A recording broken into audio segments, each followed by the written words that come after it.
অর্থনৈতিক এবং ভূ রাজনৈতিক কারণে দিন দিন বাড়ছে বঙ্গোপসাগরের গুরুত্ব।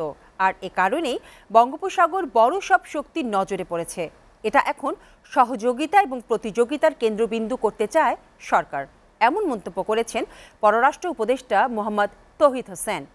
রোববার Bangladesh institute of international and strategic studies BIISA-তে আয়োজিত এক সেমিনারে প্রধান অতিথির বক্তব্যে তিনি এই কথা বলেন।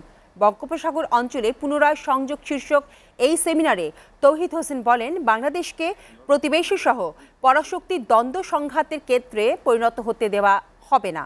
নিরাপদ এবং সমৃদ্ধ বঙ্গোপসাগর এলাকা গড়ে তোলার জন্য স্থিতিশীলতা দরকার। এজন্য রোহিঙ্গাদের প্রত্যাবাসনে সব অংশীজনকে সহযোগিতা করার আহ্বান জানান তিনি আরও বলেন, এই অঞ্চলে বিনিয়োগে আগ্রহী জাপান, যা এই অঞ্চলের স্থিতিশীলতা রক্ষা, সমৃদ্ধি এবং অর্থনৈতিক উন্নয়নে ভূমিকা পালন করবে।